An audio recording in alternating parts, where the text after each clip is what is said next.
Hello everyone, welcome back to the channel. I am joined today here with 40 Ounce, and we're going to be doing an analysis of George Orwell's 1984. This is a book that I just finished over the last couple days of rereading it, and 40 has been for some time on his channel. He's been showing the... He's been doing his own analysis on his channel, so I thought it'd be a good idea to have us come together and sort of discuss the ideas that were put forward by Orwell himself and how this plays a part in our modern day at the moment. And 40, why don't you let everyone know just a little bit about yourself? Hello, I am 40 Ounce. I do politics and I dabble every now and again in philosophy. Previously, in the past, I've touched on Plato, Aristotle. I've touched on the dichotomy between those two, and kind of the modern day equivalencies between the two philosophies, how they play socialism and before in the past. For those who are interested in strictly philosophical videos, but I also do every now and again cover the kind of up-to-date political videos as well. Yeah, and for anybody who is interested, I have linked both his Twitter and YouTube account into the description, so you can go subscribe to him on both platforms there. And 40 and I first met because it's been some time since I've been there, but we both have... 40 is actually the co-host of the Red Eye stream on Mad Dodge Productions channel. And they like to discuss the news and politics, mostly dealing with Americans, because as my buddy here is American, good to see the union between our two countries still strong despite everything. Yeah. I mean, you guys burned our White House down, but what does that matter? That's why we're a national security threat these days. Uh, All right, so for anybody who, I'm pretty sure by now everybody knows what 1984 is, but just a brief summary: it is following a man, Winston Smith, as he's living in this dystopian future. And in this future, everything is controlled and monitored by the single party that is available, Big Brother. And when you're a member of the, if you're a member of the lower class, the proletariats, the proles as they were called in the book, you pretty much had no power whatsoever. You lived in poverty. And if you were a member of the party, you had much more freedom, much more you had much more freedoms that were available to you, but you were also monitored. And when I say freedoms, I mean you kind of lived in better environments and you probably had better access to food and stuff like that. But all in all, everything you said, everything you did, and everything you thought was monitored by the thought police and by Big Brother themselves. And so a lot of people like to make references to how this plays a factor in our modern day world. And as I was rereading again, I was going through and I was highlighting certain parts that I thought were very important. And it kind of shocked me again as I was reading through this, just how much of our world has started to go this way towards what Orwell was predicting. We're not quite that far along yet. But certain things, such as, especially with the rise of social media, we can see how everything that you say and everything you do on there is actually being recorded. And this is not just by, people who are looking to tear down yourself for having a different opinion, but even by the government. If anybody who's paid attention to the news, you can see how the government is actually actively monitoring social media accounts. And they say this is for the idea of trends, but we really know that anybody who sort of pays attention to this stuff, it has more to do with actually monitoring the people, make sure that there are not any dissenting comments, dissenting ideas. And this idea that we have now, this idea that we have, sorry, from the book, of when we're talking about the language that was used was called newspeak. And that was actually something that I thought was very interesting as I was reading through again, where I thought we were actually progressing further into our Orwellian future, had to do with this idea of doublethink or crime stop. And what was your take when you think about the newspeak and how it plays a part in our modern day world? well, newspeak is something of a relatively new phenomenon. I mean, you can certainly tie back trends to maybe the prohibition. You want to go back that far. And if you think it's necessary to try and draw correlations between, say, the early 1900s versus Big Brother. However, I definitely think that one of the most popular things to come about has been the concept of political correctness. And this is one of the things that certainly struck me as the most vibrant of examples, should we say. This is something that struck me as probably the most prominent exemplar of what newspeak is in actuality. And one of the biggest correlations specifically has to do with a lot of the laws that are being passed, specifically in Canada, in your neck of the woods, and also in the UK. There was Bill C-16, if I remember correctly. Yep. Yes, Bill C-16, that basically it was a type of compelled language that you had to use a certain person's pronouns. And that's exactly what we see in the book. I mean, if you look at the place that Winston works, specifically Winston works in the Ministry of Truth. And the Ministry of Truth in Orwell's 1984 deals with the alteration of history, but it's not necessarily specifically called the alteration of history. They're just doing small corrections. Mistakes were made initially in the past, but now we have to go back and kind of correct them a little bit. And it's that kind of compelled speech. It's erasing people from history, erasing people from relevancy that most troubles me. And the kind of compelled speak that you saw in the Soviet Union and indeed in fascist Germany as well. It's a lot of these compelled we're being forced to use. And even if it's not necessarily forced, it may also be well within a trend to use this language as well. And the one in particular that I was thinking about when you were just mentioning this idea of political correctness actually had to do with the idea of Crime Stop. And when it comes to Crime Stop, it actually says right here, Crime Stop means the faculty of stopping short as though by instinct at the threshold of any dangerous thought. So the idea was that you were supposed to be essentially self-censorship. And this is something that we're having constantly today. I even recently have caught myself engaging in self-censorship, where I want to say something, but you tone it down, or you change the way you word it in order to prevent yourself from saying certain things. And when we're talking specifically about political correctness, I always have a line that comes back to me from George Carlin, where he says that political correctness is intolerance disguised as tolerance. And this is a very real sentiment of what we see in our world today, as well as we're seeing in the story of 1984. And the difference was back in from today in comparison to the story is that in Crime Stop in the story, that is actually something, if you didn't engage in Crime Stop, that could actually be something that gets you in trouble with Big Brother and get you hauled away, with this idea that people were vaporized, which means, as Forty was saying, it was pretty much you ceased to exist. They erased your entire history. And when we're talking about the idea of erasing history, even, this is something that I've noticed in the news today, even, is how they'll change around certain articles or sometimes completely erase articles whenever it suits their needs. One that I had in particular that I remembered, which I could even classify it as vaporizing, was at the beginning of 2018, and a lot of Canadians will remember this, is that we had a situation where there was I believe it was a 12-year-old Muslim girl, claims that she was attacked in the streets of Toronto and that someone tried to cut her hijab. However, a few days later, Yeah. you know exactly what I'm talking about. A few days later, that Yeah. ended up being turned out that it was not true, that never took place, she was never attacked. When I was doing investigation on it for a video that I put out several months ago, I noticed that articles that I had gone to, that I had saved, suddenly were disappeared. You would just get that error 404 that came up because they were completely taken out. And also, there's a problem these days where people will just change around the article without actually without letting you know that this ended up happening. And this is a way that we're seeing this take place in modern day. Another one that was actually... Oh, sorry, go ahead. If you have something to No, add. I was actually going to say I do have something very quickly to add.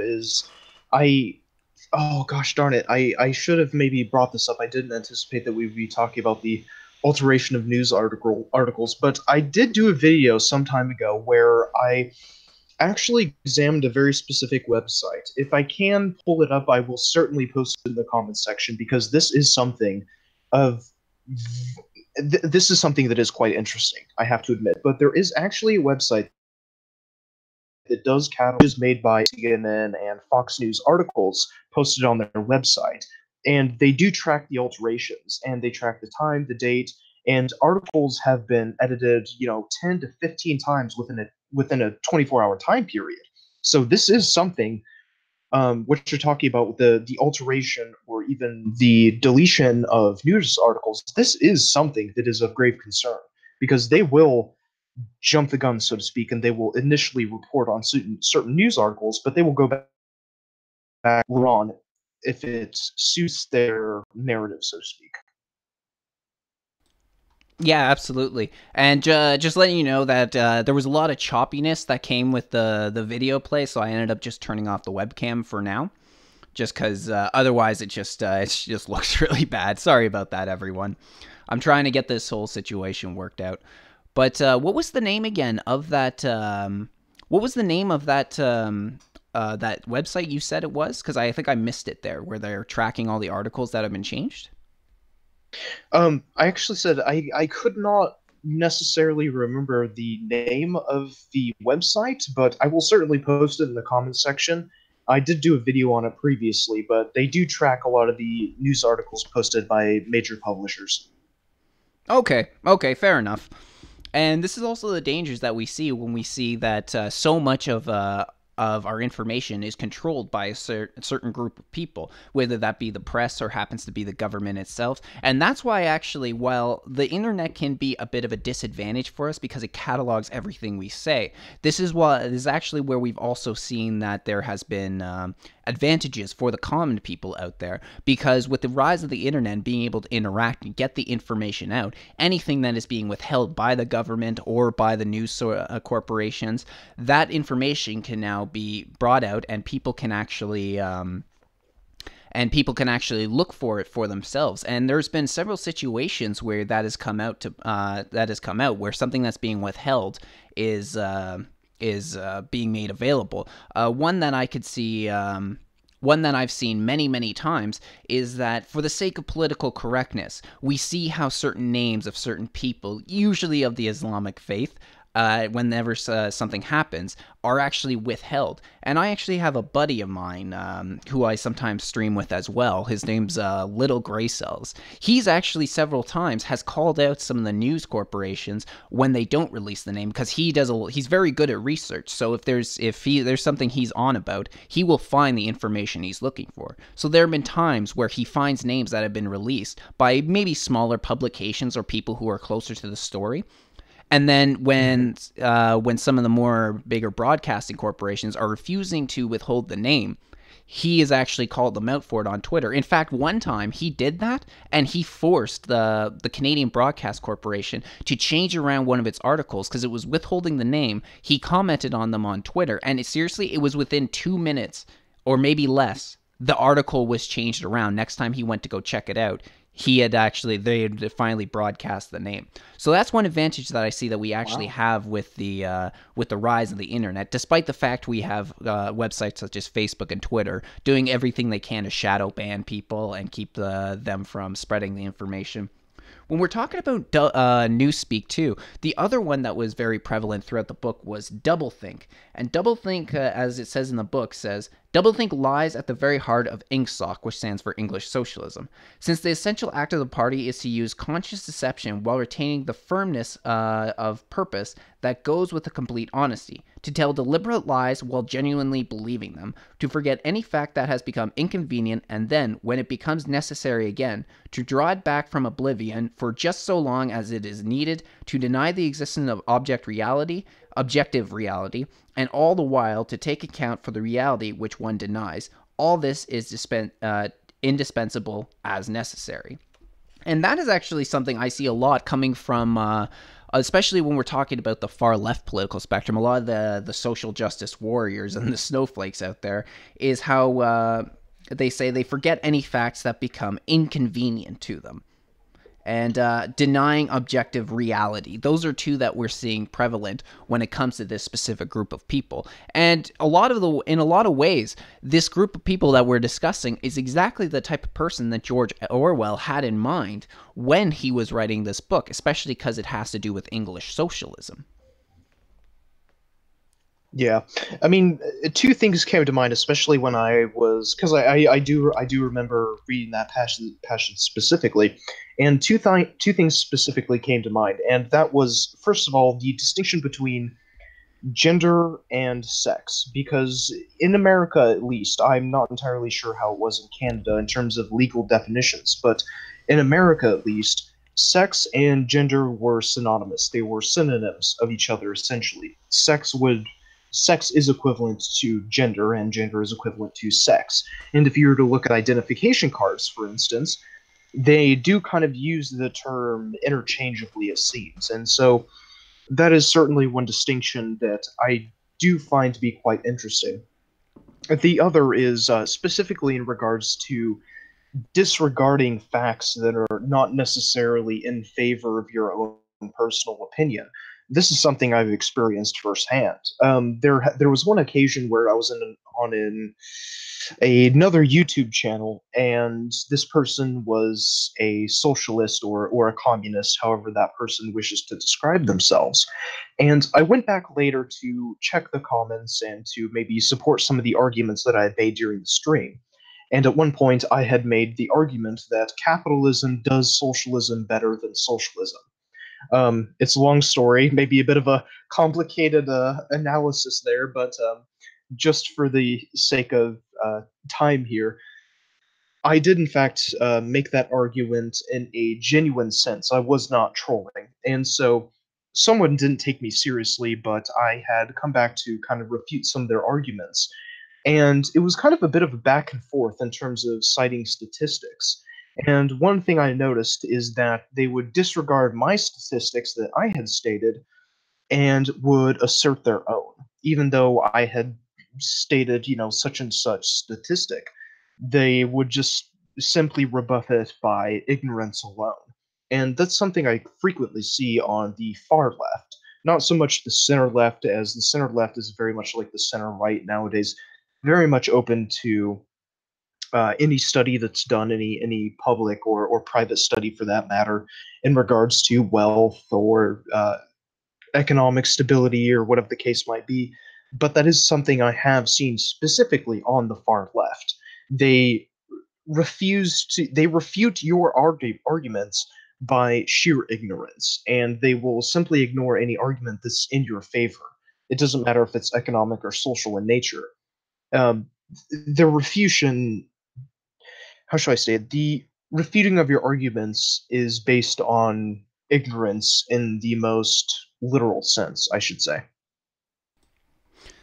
I gotta say, I kind of see what you mean too when you say that capitalism does socialism better than socialists do, because there's a number of capitalist societies that can at least incorporate socialist style structures into them and still survive and still prosper, despite the fact that they're subsidizing a number of social programs. So I kind of understand what you mean when you say that. And Oh, good. I thought I was going to have to go into lengthy explanation about my about my stance on capitalism and socialism. well, that's also kind of the irony when Bernie Sanders made reference to, I think it was Denmark or Norway or something, about being how they do socialist Yeah, fine. He's like, hey, no, we are actually a capitalist society with socially funded social programs. Yeah, no, I know what you yeah, mean. And that was actually when you were talking about the gender situation. That was something when I first started looking into it, confused the hell out of me because people were actually trying to separate the idea of sex and gender, and I always knew it as being simultaneous. I mean, it's pretty much the two sides of the same coin, interchangeable terms. But then I kind of realized that that's the way that they need to play it. They need to change the way that you think. And I've been seeing a lot of this go on lately. Maybe you have probably seen this too. Maybe not so much underneath Trump, but I definitely would think underneath Obama when it came to the idea of people crossing the border illegally, which is instead of using the term illegal immigrant or illegal alien, they use the terms such as irregular migrant or asylum seeker when they happen to be economic migrants at best. At best, that's what they're doing. But they're trying to change. The idea is to change the way that you end up. The way you end up thinking about it, and by changing the definition, you change the sentiment around the word. yeah, that's very true. That's especially in terms of immigration. I think that's most accurate. I mean, immigration in terms of the U.S.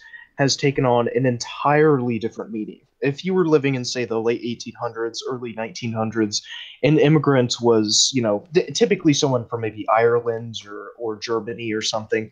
Ironically, a lot of places that had socialist policies, I think would be funny to point out. But you're talking about Germans coming over to work in the Ford steel factories or something along those lines in the 1800s, taking on an entirely different meaning. I mean, an immigrant is someone who comes over on a H1B visa, I believe is the term in the United States, and oh, their H1B visa, it just expired, but they're still working here. They're still, they're not paying any taxes, but they're still working here, and for some odd reason in California they can vote. They somehow have workers' rights. They can gain access to uh, not necessarily uh, federal support initiatives, but they can gain access to state funding, such as state scholarships, state support funding in terms of the like food stamps or healthcare or something along those lines. So an immigrant initially has become a full-fledged citizen in the most unofficial sense possible. Yeah, absolutely. But then they're trying to change the way that they end up thinking about things, how you talk about things.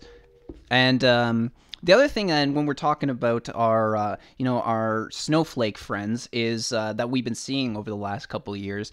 Actually, this line really stuck out to me because this is something that seems to be, in my opinion, where the radical left wing of politics is actually trying to take us these days. Is the line from the book where it says, "Whoever controls the past controls the future. Whoever controls the present controls the past." And this is exactly what we're Yes. seeing these days when we look at how many people are talking about. They're trying to take down statues of Confederates, for instance. That's the big one in America right now.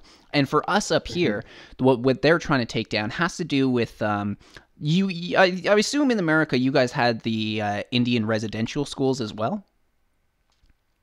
Um, Indian residential schools. Nothing of that sort comes to mind. We do have Indian reservations in terms where the natives can stay. It's their land, it's their property. It is. Uh, how do I put this? It it is a nation inside of a nation. I suppose would be the easiest summary of what a Native American reservation would be. Unless it is a federal crime, I believe authorities cannot intervene. So if there's a murder, state police can't intervene. However, if it comes to if the federal authorities have to get involved, then I believe they do have jurisdiction over Native American reservations. But I believe it's there's all kinds of weird limitations, and it does vary between state to state. Okay, so it's actually pretty similar our laws because it's a lot of the same thing up here where they have their reservations and that's their land. They can do what they want with it. Up here though, with the residential Yeah. schools were schools that were run back with the founding of Canada and throughout pretty much. I think the last one closed in 1996, and it was government and church run schools where a lot of the natives were taken to be put on there. Sometimes it was voluntary, and a lot of times it was involuntary. So they were brought into these, and a lot of people saw it as trying to destroy their culture. It's a little more to it than just that, but that's the way it's being portrayed these days by a lot of the radical left wing activists. So the statues that they're trying to take down are a lot of statues from like our first prime minister, trying to take them down because they oversaw and Yeah. actually helped enact the Residential School Act that led to a lot of the situations that we're facing now with our native population. And so this idea is that you tear down the statues, so, you tear down the past, so that way you're trying to erase this terrible history from your country. But the one thing about that has always been that makes history important is you're supposed to learn from history. You're supposed to learn from the mistakes that were made in the past, so you don't make them again in the future. But by tearing down these statues and by trying to rewrite the history books, you're actually doing more damage to the future and how people will act in the future, simply because people are not going to know about this. If ever somebody had the idea of certain schools or certain reservations for certain groups of people again in the future, we won't have this reference point to go to. And for instance, if ever the idea of in America, just as an example, slavery was something that was suddenly being discussed again, you don't have this example of the Confederates as to why you shouldn't engage in this situation.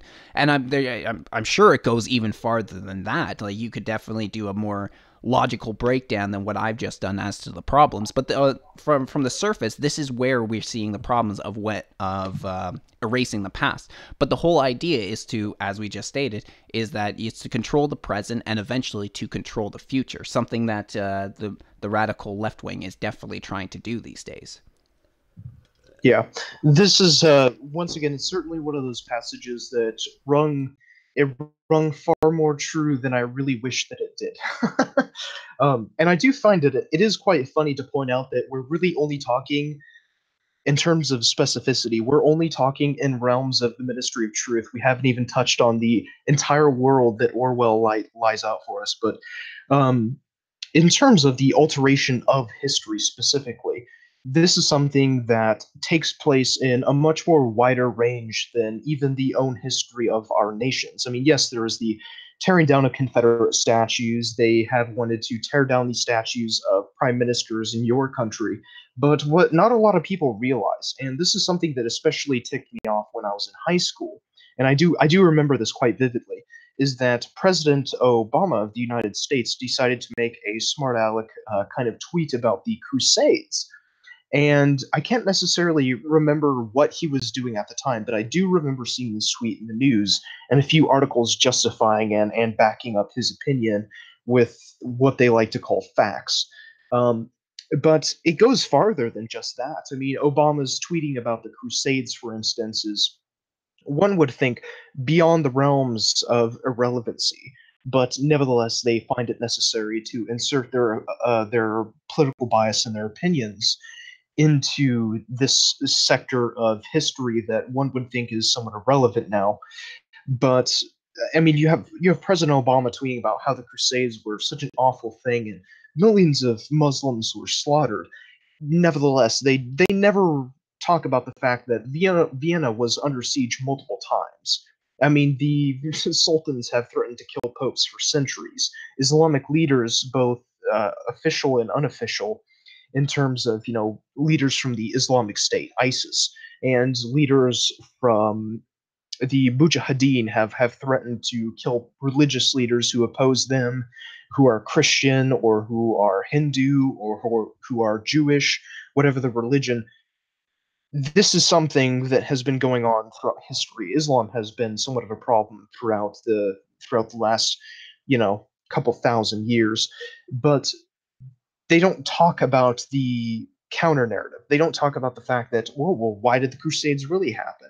Well, you see, Vienna was under siege, and the emperor of the Holy Byzantine Empire was begging for help from the Western Christians, and the Western Christians just so happened to send him help. And this is the whole reasoning behind the Crusades. The Crusades were essentially a defensive measure, a counteroffensive measure if you want to go to the utmost extreme. But this is the whole reason why the left has to bend history to their narrative. Otherwise, they have no narrative. I mean, I, this is what I find is so absurd in terms of the Ministry of Truth and the alteration of history. And this is what truly angers me. Because just as you said previously, if you're altering history, well, how can you then learn from your past? Well, the other thing about that, just quickly touching on what you were mentioning about the Crusades, is that I have a problem with is people want to go back in history to make an example and say, well, this happened at this time. Well, not only were people different back in those days, but I feel that if people want to go back hundreds of years, and by now we're getting close to 1,000 years, still like almost since the first Crusade started. If you can go back that far, then where do you stop? You could go back farther if you even wanted to. You go back to the time of the Romans and then start making excuses for that. You can go back even before that and you can start talking about what happened in Egypt thousands and thousands and thousands of years ago before we even started really recording history, before Common Era is what I mean. That's my big problem Yeah. when people want to try and make this reference to history, when they try and make this reference from hundreds of years ago. If it's more recent history, it makes sense. If it can apply to what's going on today, then that makes more sense to me. But yeah, if we're going to go back this far, you're just getting a little ridiculous on there. But Yeah, I mean, people don't realize Sorry to interrupt. How dual-sided history is. I mean, it's a really funny controversy in terms of the Crusade, but one of the things that happens in terms of allegations is that Muslims will Muslims will convict Christians of the great sin of cannibalism, but Christians will also convict Muslims of the sin of cannibalism during the Crusades. I mean, this is really funny, and this is really funny kind of instance of allegations here because there is one instance where I totally forget the name of the author, but one of the author of a kind of a set of dialogues in terms of the Muslim side of the Crusades had said that Muslims had actually committed cannibalism, but one of the Christian kind of members of the Crusader states had actually kind of it's hard to tell because history masks itself in mystique and fact bending and all this other. But a Crusader prince had kind of played, I suppose you could call, a prank on the Muslims, and he had said, well, we captured these Saracen spies. Let's pretend that we're going to eat their corpses. But they didn't actually commit cannibalism. It was a fear tactic, I suppose. But there is, like you say, this bending of history, in fact, and it's really bizarre. Now, you did make a good point a little bit earlier that we're kind of talking on about the specifics of the Orwell story rather than going into sort of talking a little bit more about the world that the people lived in there. So why don't we start to talk about that? Because I think that when there's a lot in there that we could probably break down, and I think the first ones would be all the three ministries that ran the world in that day, which was the Ministry of Truth, the Ministry of Love, and the Ministry of Plenty. And each one in and of Oh, itself what's that? oh, and the Ministry of Peace as well. There's four in total. Oh, you're right. You're absolutely right. Yeah. So the way it worked is you had the Ministry of Truth, which was pretty much its propaganda arm, dealing with sort of the news and changing the history, changing whenever something happened that changed history. They would go back and alter the articles. A perfect example of that was whenever Oceania would actually go to war. Instead of Eurasia, they go with East Asia. They would go back and change all the articles so that they're always at war with East Asia instead of Eurasia. Yeah. The Ministry of Plenty, which the whole idea of the ministry is actually kind of funny. It is doublethink in and of itself because they call themselves the Ministry of Plenty, which is meant to give out rations to the people. And despite the fact they always said we had more rations than we required, people were always living with less. So they would say we gave out more shoes than necessary. Meanwhile, half the proletariats would be walking around in bare feet because there were no shoes for them. So there was a Ministry of Love, Ministry of Plenty, Ministry of Plenty. Where was I? Ministry of Peace. That's right. We had the Ministry of Peace, which when that one was the whole idea was to wage war. The whole idea was that they call themselves the Ministry of Peace, but they were in a constant war with whoever, when one of the other two superpowers that were around there, whether it was Eurasia or East Asia. And they all, as the even book states, that they were always, whenever peace was made with one faction, they were almost immediately at war with another faction of that of the other superpowers. So we had the Ministry of Peace, Ministry of Love, Ministry of Plenty, and what was the last one? Oh, the Ministry of Truth, but you did touch on that. Okay, so we've touched on all four of them, and so the four ministries altogether is what allowed Big Brother to have its power over the people. And the main way to do that was through the surveillance that they had. Is that they always had these telescreens that were just everywhere, all over the city, or secret microphones. That way they always could monitor people and always make sure that they were.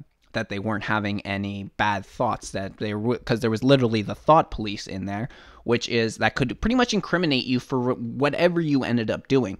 And one of the main ones that I thought was a little shocking, but I'm also kind of waiting for, had to do with the idea of people talking in their sleep, which is that if you said something in your sleep that could go against Big Brother, then you were hauled off. You were hauled off to the Ministry of. I guess that would be The Ministry of Love. Ministry of Love. Yeah, you're absolutely right, where they pretty much tortured you. So, yeah, that's just, as I've kind of looked over this seems to be that was the main power source. The four ministries were the main power source that kept Big Brother in control. What was your sort of take on the different ministries?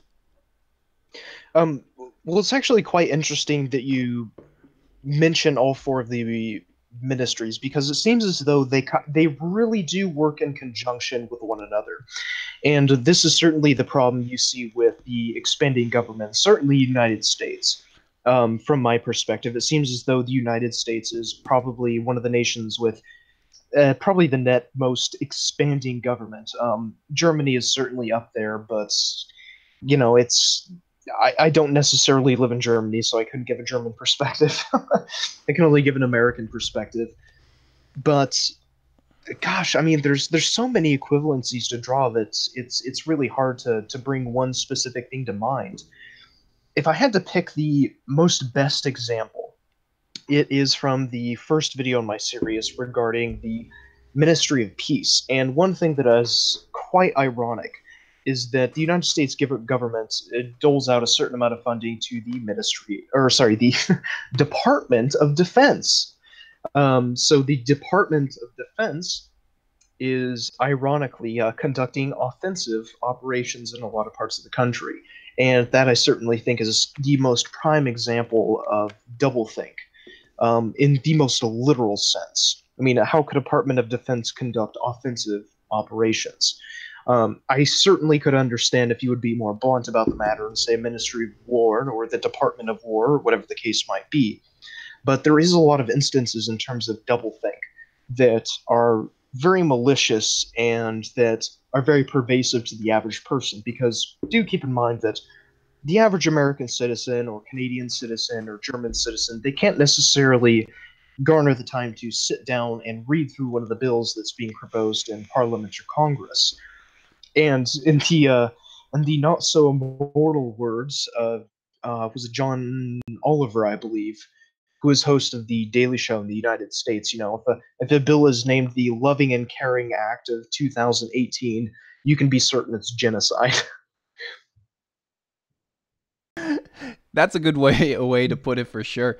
Another thing, actually, that it may apply to the United States right now as well is it always seems that the U.S. is in a perpetual state of war. If it's not one area, it's another. And even if it's not a war itself, its troops are stationed all over the world, and it's not always strictly just because American government has sent them in. A lot of times, and especially when we're talking about Europe, a number of your troops are over there at the request of the governments there for defense for one thing or another.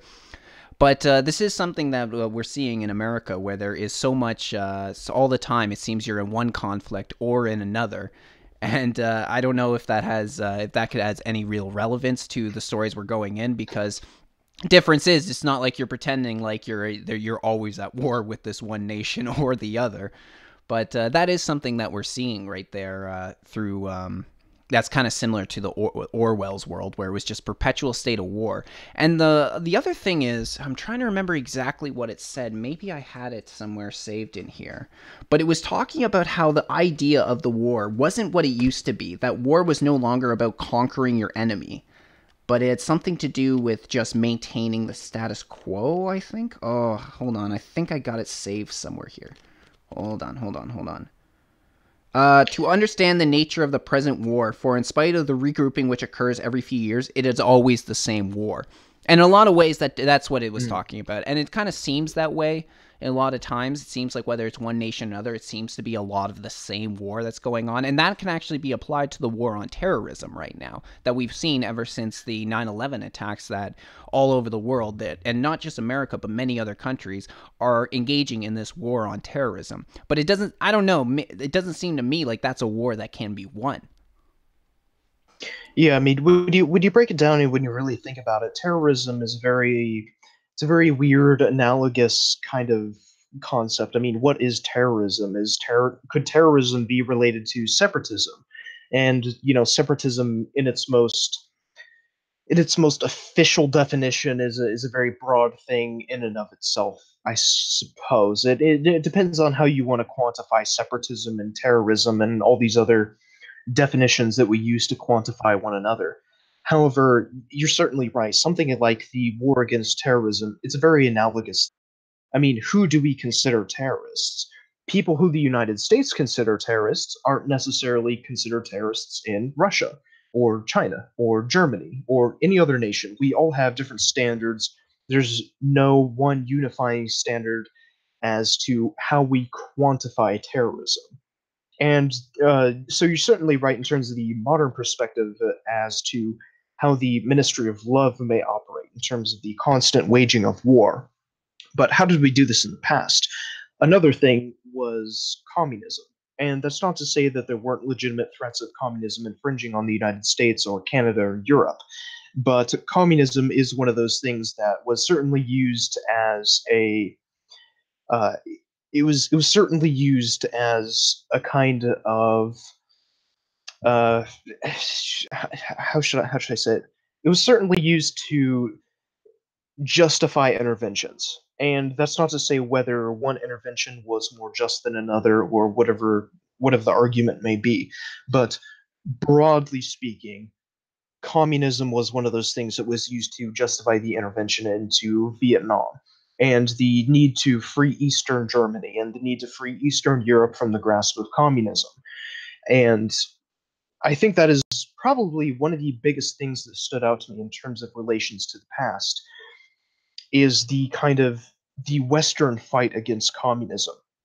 And one of the things that stood out to me the most was a very specific work, and I touched on this later in the series, not initially, but there's a work called The Concept of the Political by Carl Schmitt. Now, Carl Schmitt was a German author, a German philosophical author, and he was actually a Nazi himself. But Carl Schmitt went on to talk about the creation of outside forces in order to justify conflict. And if you look at Nazi Germany and its relation to Carl Schmitt's ideology, you see the creation of a kind of outside Jewish ideology infringing on the German national. And I feel as though that communism is used in the same respect. Now, it doesn't necessarily matter in this instance if the threat is legitimate or not. It is still the same ideology that's being applied here. So, in some way, you have the creation of an outside ideology. Relative to Oceania, this would be East Asia, or oh, I totally forgot the name of the other nation. I think it was Eurasia? East Asia and Asia. That was subcontinent or group of the superpower, for instance. And so you have Eurasia and East Asia acting as ideological enemies to pit one another against each other. And so it leads to the constant creation of basically this economy that's built on war. Yeah, yeah, that's a pretty good analysis of the situation, I would say. And in a lot of ways, that's what we are seeing today. Another thing, actually, that I was kind of thinking about was that the idea in that Orwellian world was to keep people in ignorance and keep them. Well, what was the phrase? Ignorance is strength, I believe it is. There was war is peace, ignorance is strength, and freedom Yeah, is slavery. yeah, exactly. And that's and there's they talk about ignorance is strength, and this can be seen through the Ministry of Plenty, where people were told that we gave this many rations, or one example I remember from the book was that the Ministry of Plenty was giving out one of its announcements, and it says that we've upped the chocolate ration from this point last year, but then Winston is Yeah. literally working at the Ministry of Truth on an article that's changing stuff around because the chocolate ration was actually lowered. So it's just showing how people weren't really thinking critically. And the idea in that story was that the education was absolute crap. So that way people didn't realize how badly they were being screwed over by Big Brother, or how much they were being manipulated and controlled by Big Brother. When I think about this, I think about the line that, again, I don't know if you ever really watched George Carlin, but he's one of my favorite comedians. And he has a line where he Yeah. says that the people, like the government and all the people, like the political elites, they don't want to have well-educated people who sit around the dinner table realizing how badly they're being screwed. And this was a lot of the idea from what Big Brother was doing. And as I've sort of watched the education that kids are starting to get these days, and even when I think back to some of my own education, some of it was absolute crap, especially my history. I think back to my history classes, they were god awful. And we had one class up here, civics and careers, and that's roughly when you're starting to learn about, finding your job, but also the government and how it works. I remember that I had, when we touched on communism, they never told us the body count that came with communism. They only ever told us about the very basic idea of communism. It's all about equality for all, and everybody's treated the same. The Hmm. very happy-go-lucky sort of definition that they like to give you when they talk about communism.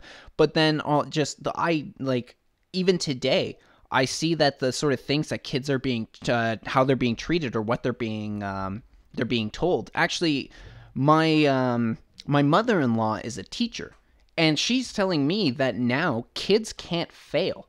That if a kid doesn't do the basic necessity of the work, the lowest grade a teacher can give them is a 50%. So they can't even fail. They don't go to summer school anymore. And recently there was a teacher who ended up getting, I believe they got fired because they refused to give their student a 50% because they never handed in any of the work. So it's sort Oh of my gosh. Yeah, it's getting absolutely terrible. And the only thing I could think for this is that you're lowering the standards so that way kids aren't getting a good education these days. It keeps them in ignorance and they don't have any idea of how badly they're being treated. Like, if it's not me who says this, but I can't remember who it is now. But somebody a while ago said that if classrooms and the school boards actually wanted to teach children and teach them like well, they would have a class on there that's literally about critical thinking. But this is not what we have these days. Yeah, absolutely. And I'm certainly seeing the same thing, especially within my own generation, because I was going to high school only 4 or 5 years ago. Um, Obviously, I have a terrible conception of time since I don't know how long ago it was. But yeah, even when I was going to high school, I mean, one of the most awful things, and I thought this initially, and I was very grateful for it initially, and I would certainly hope that no one thinks anything less of me. But I would not have graduated high school if it was not for the fact that California, the state that I live in, lowered its required uh, math prerequisites for graduating high school. Now, it used to be that you would take one algebra class, a geometry class, and then a second algebra class. Now, I never made it past the first algebra class because I'm just so awful at math. I was really good in history. I never got anything other than an A in history. Never got anything other than an A in geography and government and all those other studies. Did really well in terms of that respect, and I think it shows through my work.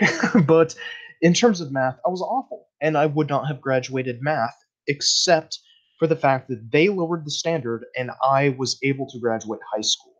And I would not have graduated high school if it wasn't for that fact that the state had lowered its standards. So you certainly see the dumbing down of the high school graduates in terms of that matter. I think reinforces your argument is that even when I was in middle school, even when I was in the early grades, you certainly could not fail. Even in the early 2000s, you certainly could never fail a class. Even if you did fail, if I failed math, for instance, all I had to do to pass that math class was go to a summer school.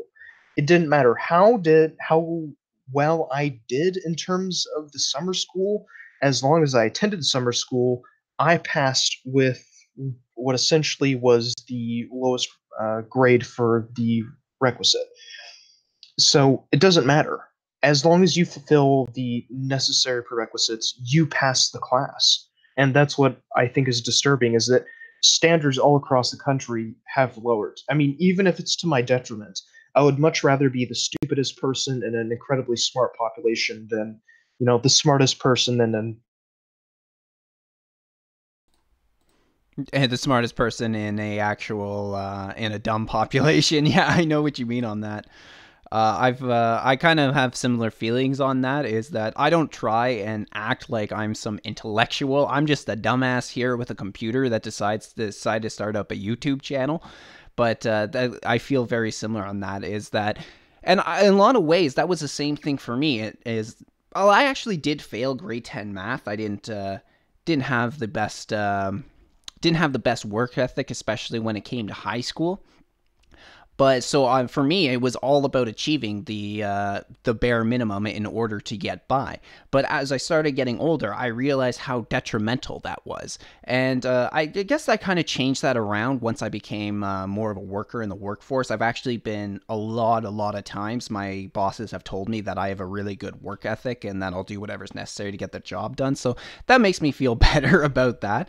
But it seems like this is just something that they only care about making kids these days that can work the jobs and accept the lower benefits, the lower pay for the jobs, and not put up a fuss about this situation. And by doing that, you do that by lowering the how intelligent people are. And the also thing is too is the less intelligent a person is, the less likely they are to put up a fuss, or they are less likely to actually demand change. They're just going to accept the status quo for what it is and just keep sort of drifting through life. And I think this is sort of what our governments want these days, is that we've definitely seen in just about every single country, this Western country around the world, over the last 20, 30, maybe even 40 years, that they've been trying to gain more and more power over the people, over us, the proletariats, if we want to call ourselves that, because we're just our average everyday workers. They do this. They actually, I think, in first time this happened was sort of gaining the control over the money supply. See, one thing that I've kind of learned is that when I started looking into why Canada was in so much debt, what I found out about it was the fact that it didn't happen. Like, we had our debt throughout, like, everybody has a bit of debt, like a country. But suddenly in 1975, our debt started skyrocketing. Like, just out of nowhere, if you look at the graphs, it's just a sharp, steep upwards, and it's continued ever since. And this has actually happened because over here, we've been borrowing from international banks rather than really borrowing from our own Bank of Canada, which can put out money without charging interest rates. And that's why for so much history, the debt was more or less pretty low, except in times of war. So we've kind of been controlled through the money supply, which keeps us in a form of debt slavery. And because we're in this situation now, I feel like they're trying to keep us in intellectual slavery, similar to what they were doing in Orwell's world, in that you just keep the people dumb and they will never rise up against you.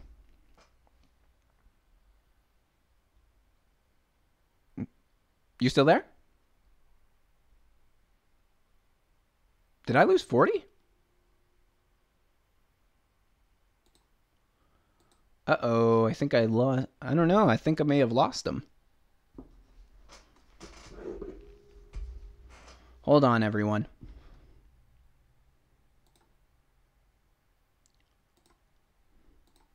Yeah, I don't know, but I'm not hearing anything from him, so I think we may have lost 40. Let me just try and get back in contact with him and see if we can continue this stream. Hello? Hey, I got you now. Oh, perfect. All right. Yeah. Sorry, I had a huge lag on my end. Okay, I was wondering because I heard you once or twice when I was talking, and then suddenly, suddenly it was dead, so I wasn't sure what was going on. Yeah, I had my whole computer freezed up for a second, but I'm back. Oh, So, okay. yes, you want to very swiftly summarize what you said? Pretty much what I was talking about was that I noticed in 1975 the debt in Canada suddenly skyrocketed, and when I looked into it, I found out that that was around the time when we stopped borrowing from the Bank of Canada, which can give loans to the government pretty much interest free, and started borrowing from international banks. So it was sort of a way to keep us in debt slavery. And now I kind of said that through our education system, it looks like they're trying to keep us in sort of an education slavery, keep us dumb so that way the people can't demand change, can't rise up against the people who are actually screwing us over. And this is actually why I think that there's so much dangers when it comes to this idea of populism these days, because populism is being portrayed as something awful, when all populism really is a politician that listens to what the people's demands are and what changes the people want. But a lot of countries are perceiving it as if it's something terrible that needs to be repressed. Yeah, absolutely. That's certainly the case in the United States. I mean, populism has become a very dirty word for some odd reason. Now, it matters not where you're from. If you're living in Vermont and Bernie Sanders is your, local politician and you voted for him and he's listening to what your needs and what your demands are as to the local government and the local government's relationship with the populace, or whether you're Donald Trump and you're maybe someone on the center right who has grievances about immigration and has grievances in terms of the jobs available that are to you, jobs that are available to you for, say, manufacturing or something along those lines. It doesn't matter if you're populist on the center left or center right. I mean, these days populism has become a very dirty term, and populism is something that has become vilified for some very odd reason, and it's very hard to pinpoint at what point this was necessarily vilified. But this isn't the role of the politician isn't to assert their own morals, at least not in the United States, and that's never been my view of it. My view in terms of who a politician should be is someone who listens to the people and reflects the opinions of the people and reflects the needs of the people and the demands of the state governments for the people.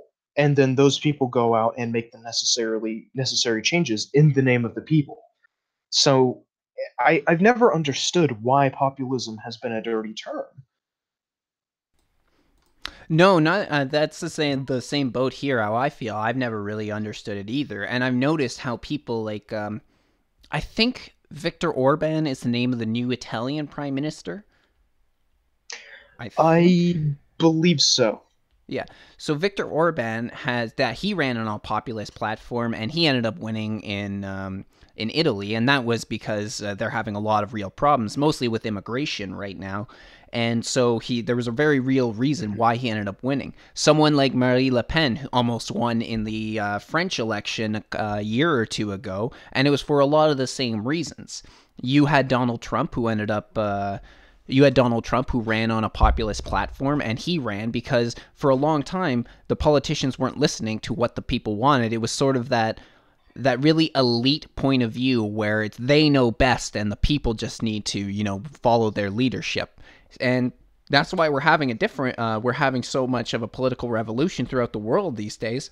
It's even happening here because we're having the same thing where we're having our politicians that aren't listening to what the people want, and because of it, they're going for other politicians who are actually speaking up about the problems that we're facing. And because I just think it's really more than anything, it's politicians that are looking to protect themselves and protect their jobs, and this is the way they've done it for so long. So the easiest way to do that is just vilify the whole movement itself and everybody that's involved. Try and paint them in a certain way, such as, Nazis, as the big one is these days. You're a Nazi if you're a populist. Yeah, I mean, even Bernie Sanders was slandered as a misogynist, which is quite ironic considering the fact that he yielded the stage to Black Lives Matter protesters. But I mean, yeah, all across Europe you see center right, and in Eastern Europe you unfortunately, and in Greece and Eastern Europe you unfortunately see the rise of fascist parties such as the Golden Dawn, for instance, which is very problematic, and I certainly think is going to lead to problems in the near future. But even in Austria, one of the most underrated elections in terms of the last 5 years, I would say, would be the election of Sebastian Kurz or Sebastian Kurz. I forget his last name at the moment, but the election of the Austrian chancellor, not prime minister, it's the Austrian chancellor. That's right, Sebastian Kurz, and he is certainly the turning point in terms of what Western politics I think is going to look like within the next 10 years, especially with the rise of UKIP in the UK Independence Party, is what UKIP the acronym stands for. UKIP within the last year has received thousands and tens of thousands, really, of new applicants. And this is a party that was very slowly slipping into irrelevancy. But it's been revived thanks to the likes of, ironically, YouTubers and some of the kind of more major politicians, such as Nigel Farage and Boris Johnson, are starting to lend the credibility towards the arguments of UKIP. But populism is certainly on the rise, and it varies from place to place. In Germany, you've seen in the past 10 years the rise of the popular left that wants to accept migrants, and now you're seeing the pendulum start to swing in the very much the opposite direction. And it's been condemned from a lot of the career politicians, is where you see these condemnations coming from. But keep in mind that it's also a lot of these career politicians that are losing their jobs. I mean, that's the reason that Hillary Clinton and John McCain ended up criticizing people like Trump and Bernie Sanders.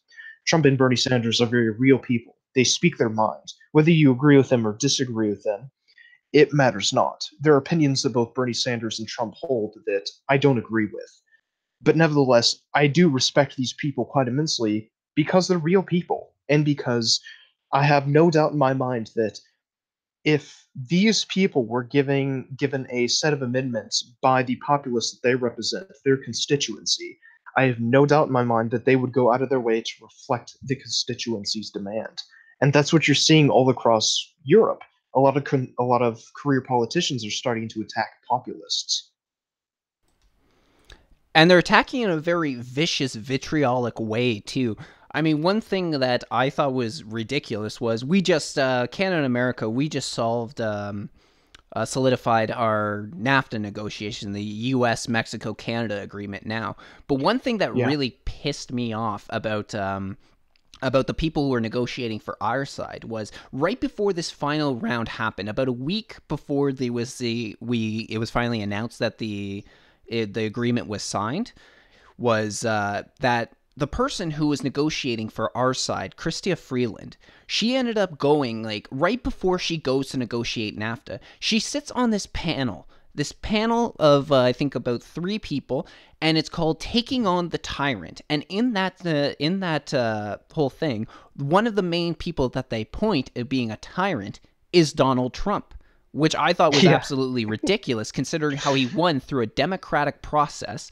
That even if it wasn't, he didn't gain the popular vote. There's a reason that you have The Electoral College. the electoral college. There's a reason that it's been put in place, and it's part of your system. So he actually won through a very democratic process. And then right before she's going to negotiate with, well, I love my country, but we got to be honest, like, we can't really stand up economically to America. We kind of need your trade rather than it's the other way around. So right before she's going to negotiate this, she sits on a panel called "Taking on the Tyrant," and the whole, like, the intro is just talking about how there's been like 71 countries that have had their political freedom being repressed, and one of them they name is the United States. And I've even said before that you could very easily have thrown Canada in that mix before America, because like their whole thing about that has to do, like, well, he's infringing, or he's like trying to destroy the free press. It's like all he does is call them fake news, but he hasn't tried to implement anything that would actually limit the free press. Where at least in here, we have publication bans. There's a number of situations where the government or judges can indicate a publication ban. On top of that, we have things like our freedom of expression, which is slowly being whittled away. So I just thought that was a little bit ridiculous for them to even throw in to begin with. That, like, the idea that Trump's a Yeah. tyrant. They tried. Yeah. I mean, in terms of the publication ban, you also see that in the UK, and you saw that in terms of Tommy Robinson's prosecution by the Crown. You saw a publication ban on the people that were named in the case in which Tommy Robinson was citing and harassing. Admittedly, he did break the law. I have to admit that, even though I may disagree with that law, he did break the law. Um, but yeah, you certainly see publication bans in the UK, Germany. You see them in France and Spain as well. But the ironic part is that a lot of people who are decrying the fact that there's fascism on the rise, there's totalitarianism just on the horizon. These are the very same people in the EU, for instance, who are stripping the voting rights away from. Was it? Was it? It wasn't Poland. It was uh, Ch- uh, the Czech Republic, if I remember correctly. The Czech Republic, I think, had refused to accept migrants and was had elected a populist leader, and the EU went out of their way to strip voting rights in the EU away from the Czech Republic. So it's quite ironic that the people who are crying about totalitarianism are in themselves totalitarianists. Definitely. Before we continue on, just going to quickly answer Mad Dodge's question, because he says he's been meaning to ask me how I feel about Faith Goldie running for mayor of Toronto. And on a personal level, there are things I dislike about Faith Goldie. I think she's a little. I'm not somebody who's really too crazy about really arrogant people, and she's an extremely arrogant person. And she can be, I find her a little annoying, to be honest, but I think she is the solution that Toronto needs, because as of right now, Toronto is considered a sanctuary city, and we're having all sorts of problems right now. Like, number one is that we have a huge spike in gun violence over the last few years. I used to compare Toronto to the to New York City. I would compare it a lot more to Chicago these days for how bad it's getting, and also a lot of wasted money in for a lot of these illegal immigrants crossing our border at the moment. So she's somebody that's actually going to fix that problem. And one reason I do think she's doing something right is because she's actually been restricted from the mayoral debates right now. There was one where she showed up and walked on stage and was almost immediately escorted off by security. Another one, she showed up and they locked the doors right as they saw her coming up. So she's being restricted in that way. And there's been a publication ban on her, despite the fact she has about 6% of the popular vote right now. They're reporting on people who have about 1% of the vote. And she was told full out that she has to gain at least 3% of the vote before they would even report on her, but they were reporting on people that had 1% and less of the vote. So clearly she's doing something right. And another perfect example of this is there's another YouTuber called Kevin J. Johnson who is running for mayor of Mississauga right now, and he is having the exact same thing happen to him where he is being banned from the debates at the moment. So clearly Faith Goldie is doing something right, and I actually think she is something that Toronto needs right now, because she'll actually give more of the powers back to the cops in order to solve the gun issue that we're having, the gang issue we're having in Toronto, and she'll probably put a stop to a lot of the illegal illegal migrants that are coming across the border, like at least in the city, because that's where a lot of them are being sent. Right now they're being housed in hotel rooms under taxpayer dollars. So that's how I feel about Faith Goldie. I did make a mistake in my previous statement. It was Hungary. It wasn't the Czech Republic. It was Hungary that had their voting rights restricted in the EU. Okay, gotcha. I think I did remember hearing about that then, yeah. Alrighty. So, actually, someone was asking, and I don't know if this actually pertains right now to our world, but what were your thoughts on the Room 101 from the Orwell novel?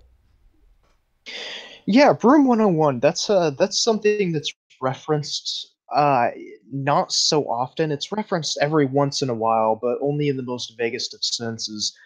Room 101 is essentially where the Ministry of Love in Orwell's 1984, they take people to Room 101 for interrogation. It's a very it's a very notorious in works of fiction.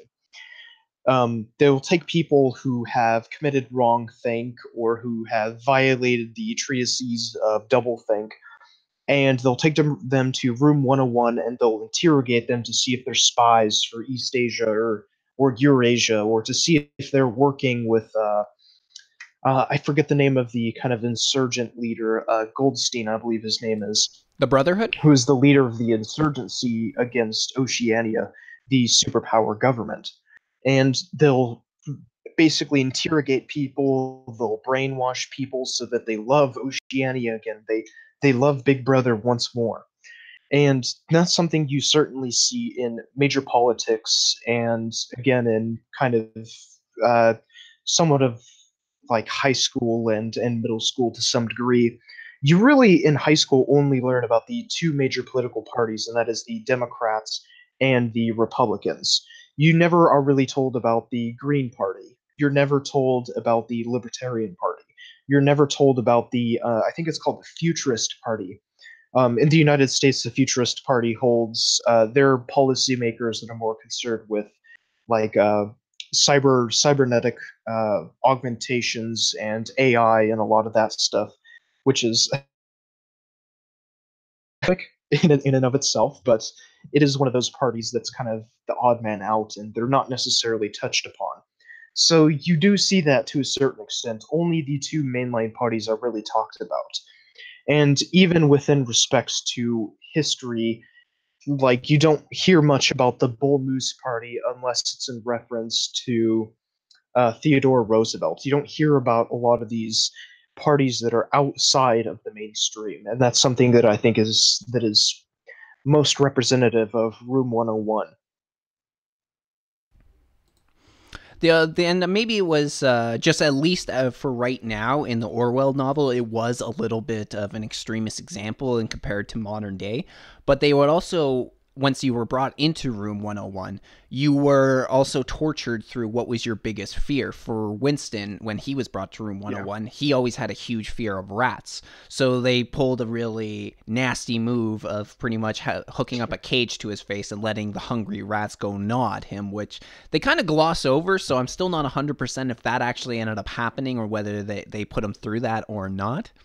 But that was a little bit of an extremist example, but sort of the idea, at least in some psychological way, you are tortured for the wrong ideas, and that can be done through, probably the biggest one I can think of is when you get doxxed. If you have you're anonymous online, and then people will expose your home, your family names, and their addresses, because then it becomes a very real world consequence that if you are not towing the proper line of thinking, then there can be physical retribution against you or the people that you love. Yeah. If I may interject really quickly, I think that's very interesting that you bring up the fact that not necessarily that Winston is specifically afraid of rats in the novel, but that you bring up the very specific means of torture that was used against Winston, and that is the locking of the cage around his head, or the locking of the cage to his body. I can't remember if it was to his head or not specifically, but with the rats, that was actually a very common means of in the trying to remember. I think it was the late 1100s through the early 1500s, 15th century rather, if I'm not mistaken. And what they would do is they would tie a cage around your body essentially, and then they would put rats inside the cage. And these rats specifically were starving. They had not eaten in several days, and the rats would essentially eat through the stomach of the victim. And this torture would continue until whatever information that you were privy to was divulged to the torturer. And I think that one thing that is highlighted the most through this means of torture is the barbarism that is often not necessarily talked about through totalitarian regimes that you see in fascism and communism. And that is what I think is most telling about Ruma 101 is the barbarism that is committed by a lot of totalitarian ideologies. You know, when you're dealing with concentration camps, you're dealing with ethnic purges of those who are Untermensch. Even in communism, there was an ideology of who was considered an Untermensch, you know, and that was people who were in Crimea and Ukraine and the just like the northern part of the Baltics that Stalin thought were kind of lesser humans to an extent, and he committed genocide against. And so it really does highlight the barbarism that is included in a lot of these regimes. And what I thought was most awesome about the book was just how much of a understanding that Orwell had when it came to these regimes, these socialist regimes. And I suppose one of the reasons is because he was actually, before he ended up going on to write 1984, Orwell was actually himself a propagandist who was working against the idea of communism. Yeah. I think he ended up getting out something around 1947 or so, or 48, and it was only a couple years later that he ended up writing this book. So he had a very good understanding of what these regimes were exposing their people to. And in some ways, just for the description of the proletariats, it kind of reminded me a lot of the famines that were so prominent inside communist Russia at the time, because the proletariats, in a lot of ways, were starved. I mean, Winston kind of touches on this when he remembers back to his past, and every single time he remembered back, it always had to do how they didn't have enough food, how he was always a hungry child. And the way that they describe a lot of the proletariats, for the most part, is sort of like this, how they were just seemed to be starved all the time. Yeah, I touched on this in the Ministry of Plenty video that I did because the original format of my series was I did a video on each and every single ministry of the four ministries, and then I did another video, but that I'm sure we'll touch on later. But in the Ministry of Plenty, the Ministry of Plenty is specifically in control of the resources of the regime. And one of the resources that it controls is food. So if there is an undesirable population, segment of the population that is maybe considered an Untermensch, you know, as Hitler would say, or maybe something that is somewhat undesirable, maybe they are fighting against the regime, such as the Ukrainians did against the communist Russians at the time, well, then all you have to do is go door to door and take their food supplies, which is exactly what Stalin did during the 1930s, 1920s. A lot of these people were segregated, they were annexed, and then their food supply was taken from them. Their food supply was confiscated. Ethnic Russians were sent into southern parts of Ukraine to the Crimean Peninsula, specifically, the breadbasket of Europe, as it's called. And funny enough, this does tie into a lot of the modern political tensions that we're seeing in terms of Ukraine and Russia. But yeah, the Ministry of Plenty controls the food supply, and this is one of the things that I think is quite scary because I mean, even today, even 100 years after the kind of October Revolution and the rise of communism, you still see a lot of the problems shadowed from communism even 70, 80 years later. Now, at least one of the last things that I had in mind when I was reading over this had the idea of when it came to the family in in Orwell's world, and it was the idea that the Big Brother was trying to break down the family unit, which is something we're seeing happen today. But it was done. Excuse me. It was done in a little bit of a different means in the book. In the book, the idea was that procreation was necessary to further because you always need to have a population to rule over, but they actually broke Yeah. down the family unit because they ended up turning the family on each other, which is something that did happen in communist Russia. I believe that the statistics say that about 2 out of every 5 Russians during Stalin's time were actually governmental informants. So there was a good chance that Yep. someone inside your household was informing the government on what you were doing. And this is something that's very that happened in the novel too. I can't remember.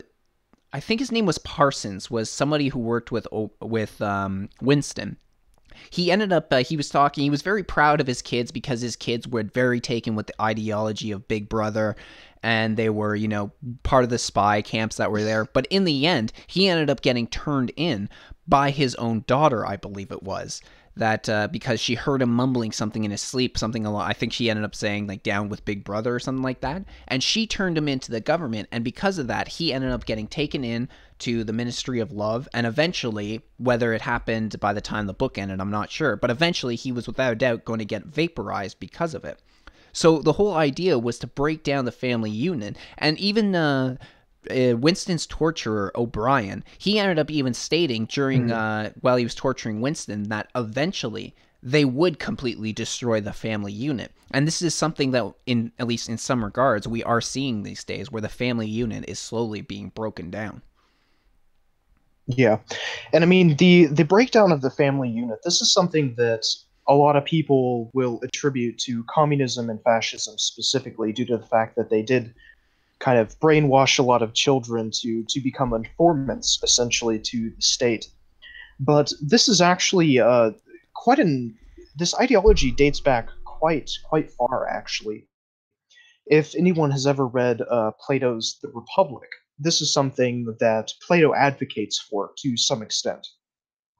And Plato advocates for the fact that children should essentially become wards of the state. All children are wards of the state. It doesn't matter who your mother and father is. Every male that's older than you shall regard as father. Every female that is older than you shall regard as mother. And so you never really know who your mother and father are. And this is something that really does have its ties to communism. This is something that inspired Marx quite a bit. The idea of common property and the idea of everyone's dedication to the state or to the common man, whatever you want to substitute in this instance. But one of the biggest problems with the degradation of the family unit is that this is specifically something that has its roots in totalitarian ideologies, something that wants to control the interpersonal works and the interpersonal life of the individual. And what's funny is that we even do today see this kind of creeping into our society. And granted, as you said previously, it's not to the extent as it was in Russia. Have the state intervening in personal life to a very bizarre degree, I would say. And a lot of this kind of does date back to World War II when women entered the workforce and women started to become more prominent in just the everyday jobs. But without a without women and men there to teach their children, well, who's in charge of the children? It's the state, it's the government schools, it's the daycares. Those are the people who are taking care of your children. You're not the ones there to teach your children morals and to teach them how to add and subtract and to how to be a decent human. It's the people whose loyalty is to the state because it's the state that's paying them. They're the ones that are in charge of your child. So in a very odd way, it's the state, it's the local state that is the parent to your child. It's no longer the mother and the father. The mother and the father are just means of tax collectors. They go out and work and they make money and they pay taxes to the state, but the state is the one who truly raises the child. I could comfortably say that I spent more time in school than I did having a conversation with my mother or father. And we have a lot of examples of the dangers of being raised by the state. I think about, like you mentioned, about Plato's The Republic. I haven't actually read that yet, but one thing I do think about, because it would have been maybe a few hundred years after, but I think about how the Spartans had children were raised, and how they were raised by the state. By the age of 7, they were taken Yeah. away from their parents, and they were they were put into the agoge. The agoge went from about 7 years Yes. old till about 18 or 19. And in that time, Yeah. they were taught to fight and be wards of the state. They were abused. They were beaten. Many died inside the under the care of the state because of it. And it was so bad, actually, that even after they were released from the agoge, you couldn't even actually have a proper relationship with your wife when you finally got married, because you had to stay in the military barracks if you were a man, and you really could only see your wife when you snuck out at night to go see her. So you really didn't have a relationship Yes. with your family. That was one of the big ones for sure. We also saw how there was abuse from the elders during that time, because one thing that was very common in Sparta was that you were more or less encouraged to take on an older Spartan as a sort of, it was supposed to be a mentor situation, but a number of those Yes. actually turned out to be sexual relationships. So it really was a pedophile relationship at that time. I'm sure that they probably had different views on it because it was thousands of years ago. But that was one Yeah. thing that we ended up having. And we can even look at more modern examples and kids that are raised in the state through like the foster homes, and like who are taken away by, in your country it's Child Protective Services, up here it's the Child's Aid Society. And I've done videos on both of those, talking about how there's actually, especially when we're talking about taking the children away, there is a market in doing so, that these social workers can, and the social workers and the organizations they work for, they make their money based on taking children away. So there's a number of times where there's corruption that have gone down, where parents that shouldn't have their children taken away have had that happen, and it's gone for some of the dumbest things you could possibly think of. I know that there was one where a woman was at least investigated. I think it was in the States. She ended up getting investigated by CPS simply because her kids were playing in their backyard while she was inside. A lot of these free roam Yes. parents, free range parents, which let their kids go out and sort of play by themselves, which to me was when I was growing up was much more regular. Regular. I used to go to the park all the time in our neighborhood without my parents when I was 6, 7, 8 years old. Wasn't far, but I still went out without them.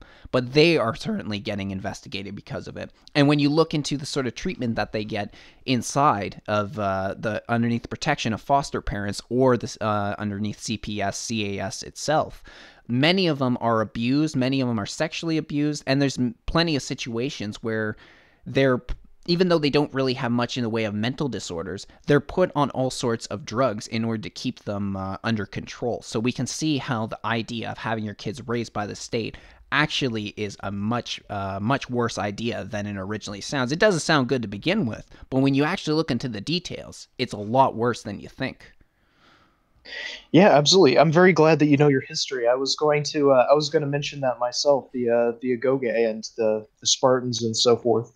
But yeah, it's very interesting that you actually touch upon specifically the relationship between the elder Spartans versus the younger ones in the Agoge, and when they would take on younger male Spartans as sexual partners. And that's certainly something you actually see in the state system as well, and it's starting to creep up slowly but surely. And in the past, it used to be, well, the football coach is, in a relationship with, a younger 16, 17-year-old girl. Well, it's starting to become much more pervasive. It's starting to become much more prominent. And I would hope that this isn't necessarily the lens in which I'm viewing the world through, but I'm starting to see this much more prominently, especially with female teachers and their younger male counterparts that they're or their not counterparts, sorry, the younger male wards that they're teaching and that they have domain over. You're starting to see a lot more younger boys having relationships with their female teachers, and this is becoming far more prominent. So it's really probably one of the biggest examples of absentee parents and the state essentially coming in and taking place of the parents. I mean, the ogoge was a terribly awful concept, especially to the Athenians, who were the counterparts to the Spartans. This was something that was very strange to the Athenians. This was something that was very strange to people who lived in a what we would consider the closest example of a modern Western liberal democracy. And this was something that was incredibly troubling to the Athenians, that someone could simply intervene, take your child from you, and then those wards of the state could then do whatever they pleased to your child. As you mentioned before, children were abused. Many, many, many children died in the Ogoge in the process of becoming an official Spartan citizen. Many children became, I don't want to say sexual slaves, because to some extent that we could understand they were willing, but again, that's all they knew was the Agoge. So it's hard to say if it was willing or if it was like some kind of Stockholm syndrome, or whatever the case was, which I certainly think that it was Stockholm syndrome. But that really weird ideology of Plato of socialism is really starting to creep into modern day schools, and parents are certainly being replaced by the state. Another way that you could see the problems that come out with from the state, actually culturally, you can also look back into the Spartans' history because of that. Because before these changes were made, these military changes where you had to be, if you were a man, you had to serve as a soldier in the Spartan army, and if you were a woman, your biggest contribution was having kids because you were providing for the state. Which the ironic thing out of that was actually that the Spartan women had more freedoms than a lot of the rest of Sparta because of it, but that was because their men Yeah, were always gone fighting wars, so they had to look after the society. So it was kind of the ironic part out of it. But if you look at the yeah, history of Sparta before it ended up becoming the in it became the military state it was. Sparta was actually rich with poetry and art and all sorts of archaeological finds. But a lot of archaeologists noticed that that just happened to stop out of the blue. All these sort of beautiful paintings that were done on pots and all sorts and vases. This just stopped suddenly right around the time when Sparta instituted this change, when it became less about your individual contribution and became about your contribution to the state. And I think in a lot of ways, this is what we'd see if the people in our own societies today, if the state became such an integral part of our lives, a lot of what we do wouldn't matter and wouldn't be necessary. All that matters is what you're providing for the community, for the state itself. So a lot of what we do now, we probably wouldn't be doing it because it just wouldn't be beneficial whatsoever. All that matters is you going out to work, doing your work to provide more money for the people in power more than anything else. So culturally, that's where I could see it could break down if you give yourself over to the state. yeah. In terms of the cultural shift and the state's involvement, you're absolutely right. What not a lot of people realize is that the Agoge, in terms of Spartan society, had really always been around. It had always been a very uh, I want to say like necessary part of society to some extent. But even before the time of Leonidas, in before the Persian invasions of Marathon and so forth. The Spartan Agoge had been there primarily to teach their wards about Spartan culture. It wasn't necessarily about warfare. In the early days of the Agoge, the average Spartan citizen didn't die. As miraculous as it sounds, they weren't beaten and subjected to sexual torture, but they were actually taught singing, dancing, poetry. They were taught about Spartan culture and all the necessities of being part of such a culture. They weren't necessarily taught warfare. The Spartan mythos that surrounds, the grandiose of the Spartan hoplites and all that, that didn't really come about until later. That's what not a lot of people realize. And it's funny because you do very much see the same shift in American and Canadian schooling, um, even to that same degree, I would say. A lot of American schools in the late 1800s, early 1900s, they're very much decentralized. They didn't exist to serve the state. They existed solely to educate and to teach liberal values, the values of individualism. And unfortunately, that seems to have faded away. I mean, now schools are, they answer to the state, and of course, the state answers to the federal government, and that's if they wanted to secure funding, essentially. Yeah, absolutely. And I mean, that's one of my biggest complaints when it comes to public school right now is that it seems to matter more about what they can get from the government, monetary wise, rather than actually educating your students. And when it does come to educating the students, it seems that a lot of it has to do with a lot of it these days seems like indoctrination for what they're teaching you. I mean, they don't teach you about the dangers of communism. You learn a lot about the Holocaust, and that's because people usually tend to perceive the Nazis as a right wing party. However, maybe socially they held a lot of right wing views, but economically they were definitely a left wing party. I mean, it stands for the National Socialist Party, and Hitler himself claimed that he was the enemy of capitalism. But there's a good reason for that, why they teach you so much about that, especially because the body count when it comes to communism is significantly higher than Nazism. Maybe it's because Nazism didn't have enough time to actually reach that goal, but still, it shows up huge bias. And one thing that came out over here was that there was a grade 10 teacher that ended up giving out a assignment to her students. I believe it was a female teacher. When it was, you had to identify what was considered left wing and right wing, like on the political spectrum. Literally, Mhm. two of the questions that ended up being considered right wing was that a person who is a racist and a person who believes women should stay home and be mothers.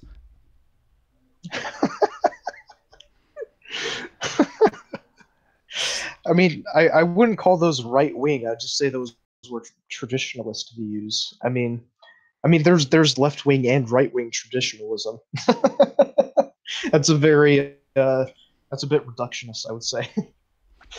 Yeah, so it is really reductionist when it's just the whole idea is to paint one side as the good guys and the other side as the bad guys, essentially. Was there anything else you wanted to touch on when it came to the novel before we sign off? Um, oh gosh, I don't know. There's so much I could talk about, to be honest. Well, if you Um, like, we could schedule something and do this again. um, Gosh, I mean, I certainly wouldn't mind. We touched quite a bit on the Ministry of Truth. We did touch a bit on the Ministry of Plenty. Or no, I kind of did touch a bit on everything. Um, to those who haven't read uh 1984, I would certainly suggest doing so. I read a total of three books, or no, well, I read a total of two books, and I read snippets from the third.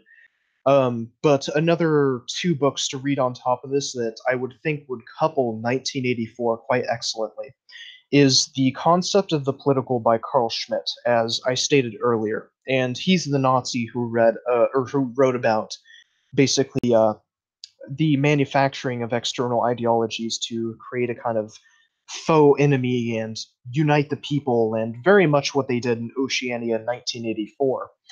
But there's another book that I would suggest probably even above 1984, and that is Bloodlands by. Um, I'll have to bring it up really quickly. Sorry. Have to go.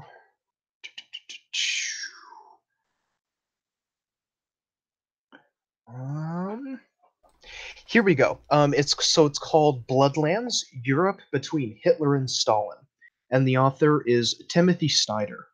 Now, this was a stellar piece of historical work.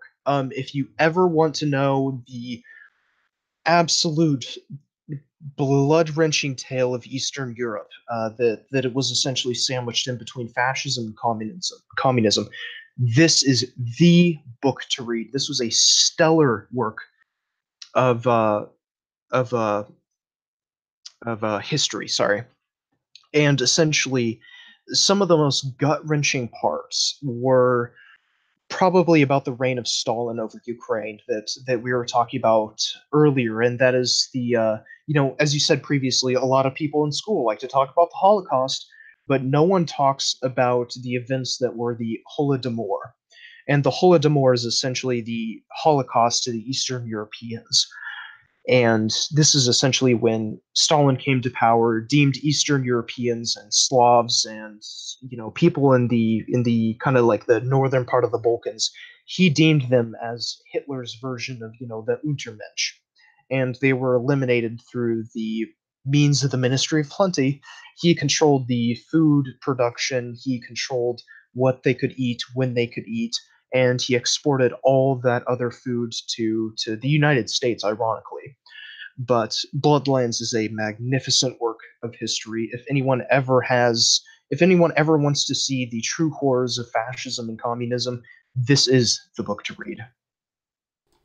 I'm gonna have to check that out then because Sorry, I book. haven't heard about that. I hadn't heard about Bloodlands, and but I'll have to check that out for sure because it sounds like it's a really good read.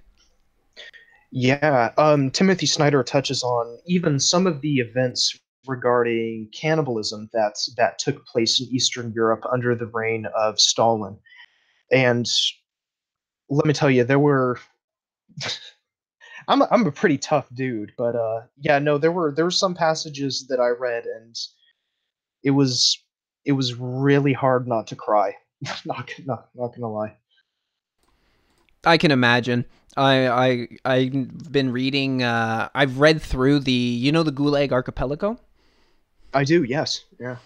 Some of the passages that I heard about there were just shocking. Some of the things that I heard, and one of the I mean, this is actually pretty early on in the book. One thing that really startled me right off the start was that in the Gulag Archipelago, they're talking about how there was, I believe it was like a salamander that was frozen for thousands of years. And when these, some of the Russians came upon it, they ended up breaking it out of the ice, cooking it up over a fire right then, and just devouring it because they were just so starved that they were going to eat something that was 2,000 years old. Maybe it's been preserved by the ice, but still 2,000 years old. Yeah, that's well, I mean, first of all, that's awful. I can't imagine losing a specimen of salamander that's thousands of years old. It's quite the missed opportunity. But I mean, just the fact that you would devolve into such barbarism is it's confounding. It really is. I couldn't imagine being in such a situation. I mean, a lot of the scenarios in which the Eastern Europeans found themselves in under communism is truly heartbreaking. One of the most devastating parts of the novel was not only 80 pages in, and Timothy Snyder is cataloging some of the events of these two women who are running an orphanage, and they grow suspicious because the children they're not crying because they're hungry. They're suddenly silent, and they go in, and a lot of the children are gathered around this younger children, and they're eating him. They're eating him while he's alive, and even this small child that's being eaten alive, he's tearing strips of flesh off of himself, and he's eating himself, and it's just,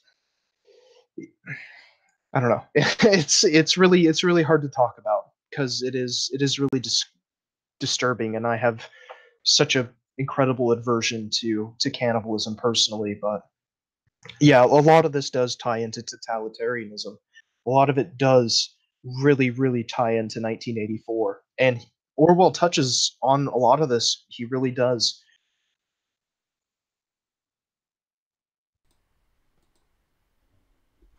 Like, you know what? That is a pretty just hearing that is pretty damn disturbing in and of itself. Just hearing about the cannibalism amongst children, that they actually got to that point. The last thing I was going to say about the book was that it's a little depressing, though, the way it ends, that it kind of ends with this idea that Winston actually has been that they Big Brother was actually successful in what they did by torturing Winston. They end up Yeah. converting him over back into the ideology of Big Brother. I mean, I believe the final line of the book actually says that he loves Big Brother, and that's kind of a depressing way to end it. But I kind of understand why he went. Yeah, he says it was all right. Everything was all right. The struggle was finished. He had won the victory over himself. He loved Big Brother. That was the final line of the book. Oh, spoiler alert. Yep. Yeah. Yeah. The end of 1984 is, it definitely weighs the heaviest because he just gets released from room 101 at the end. He ends up ratting out all his compatriots that are, uh gosh, I'm trying to think of how not to spoil the book. He ends up ratting out a few people that have also engaged of the sin of wrong think, and who have deviated from double think and all this other nonsense. But yeah, sitting, if memory serves correctly, sitting at a cafe, and on this telescreen, on this teleprompter, comes up, we've won a major battle against the forces of Eurasia, and he's sitting there, and he starts to cry, and it's this kind of fervent, like, it's a work of hypnotism, really. I mean, it is, when I was reading that passage, I was really thinking of 9/11, actually, was what I was thinking of, because when 9/11 happened, I mean, we were just getting done with, a major rise in petty crimes such as muggings and theft and store robbery. We had a major crime spree in the 90s, and it was very interesting looking back how quick the turnabout was. Everyone hated Bush. People were thinking he was a stupid guy, and maybe we did elect the wrong guy.